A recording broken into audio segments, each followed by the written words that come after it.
Ah, well, good afternoon on what day is this? The 21st of January. I've been, well, it's not a bad day for January actually. After all the frost and cold and damp that we've endured.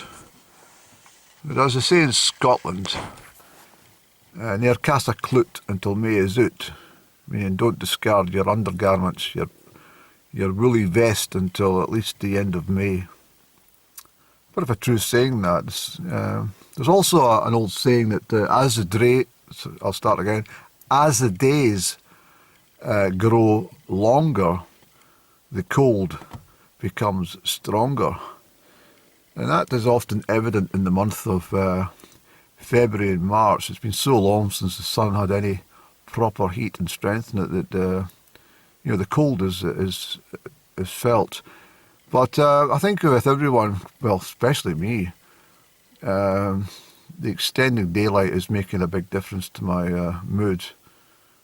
I'm still a wee bit upset that I don't want to go into too much detail, but I'm still upset that I brought up the £47,000 in a recent communique, and I could have done without sending that. I must have been getting very stressed out with my current situation. We're all human after all, and probably there's some astrological impact on my brain as well. I think Mars might have been. Mars is generally a planet which induces fieriness and war and conflict, and but also brings in determination and stuff as well. Mars is not all negative. I think Aries, a fire sign, is ruled by Mars. I'm sure it is. But anyway, I've driven up from my hometown as I promised yesterday.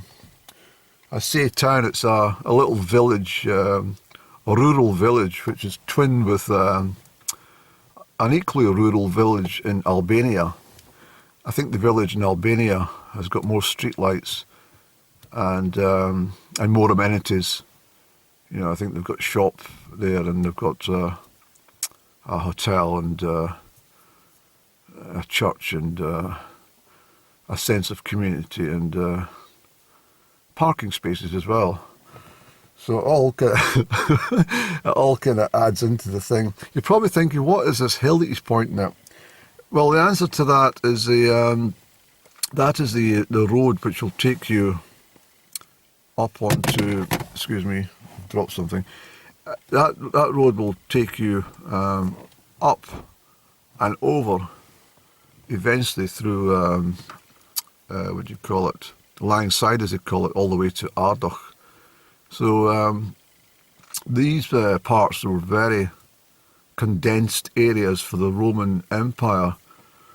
The road we've driven up from Comrie, this is just outside Comrie. The reason I've come up actually is I've been told about an old graveyard over here, and I'm anxious to find out. I don't want to give too much away about the name on the gravestone.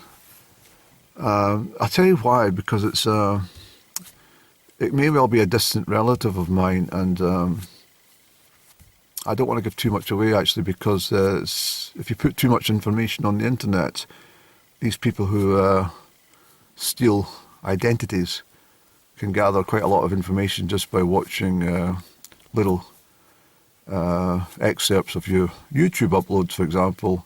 Gather enough information to make a informed decision, your full background history, your date of birth, your first school and all that sort of stuff, and can even probably from that information might even be able to access some of your passwords for the computer. So I don't want to give too much away, but I will go over.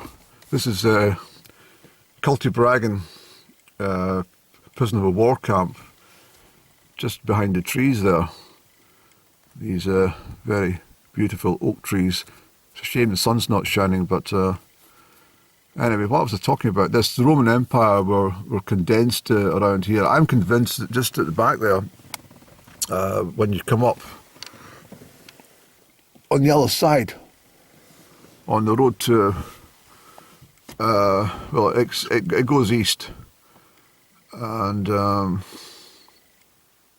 I'm quite convinced that's where the Battle of Mons Grampus was held, between the Roman centurions and the Picts. I don't think it was any further north. I think the Picts all gathered from the Highland glens that I usually walk about in, and I think they all came down. And I think they decided, well, where can we have a right old battle just out the road of everybody else?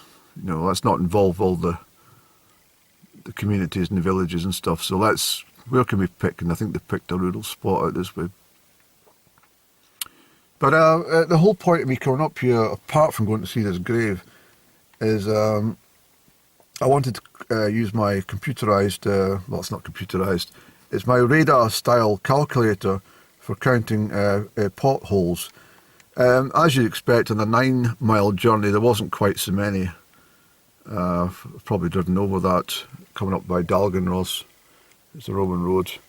52,836 potholes from my house to the centre of the village of Comrie. I stopped off at the greengrocers, actually. The reason I go to the greengrocers is because if you go to a supermarket for your fresh produce, you'll find it's not very fresh at all. It's I think it contains nitrous oxide or something, and they're kept in warehouses for years. If you consider for example, bananas, they're actually picked before the tree actually grows. That's the kind of extent that we're talking about. I mean, not just picking green bananas, but picking bananas before the tree's actually been seeded and planted. They're called visible bananas. So what I did was I didn't get any clematis. That's not a sexually transmitted disease. Clematis is a small fruit, and I liked it because it's got this foliage on it. And I thought I didn't get any at Christmas time, so I thought I'll treat myself, make myself happy with the clematis. I also said to the girl, I said, "Do you have any parsley?" Well, it's a woman. She wasn't a girl. She's a woman. She's the one that thinks I'm off in her fucking head. But because I could see her muttering under her breath as I opened the door of the shop. Oh no, here's this mental bastard. And then today I was very chatty and very, very normal, and she got the fright of her life, and she said, "Oh, I'm just waiting for him to do something." But no. But I did say to her, I said, "Have you got any parsley?" And she said, "What?" I said, "Have you got any parsley?" And she said, "What?" I said, "Do you have any parsley?" And again she said, "What?" I said, "I'll just forget it." I said, "No, what is it you want?" I said, "Well, it's a green kind of veg that you put, you know, you chop it up and you put it in soups and stuff, or you make a sauce with all that, you know." And I have grown some, but they got damaged by the frost. And she said, "What do you call it?" I says, "It's parsley." She says, "What?" I says, "Oh, just forget it. Give me a spring onions instead." So she gave me spring onions, and then she said, "Oh, I think I know what you're talking about."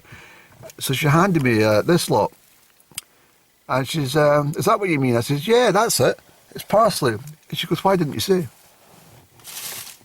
She also was being a bit of a nuisance as well, because I said to her, "I don't know where everything is in my car." She says to me, "Is that everything you need?" I says, "Oh no, I'm going to get this." I says, "Can I have a pair?" And she gave me this.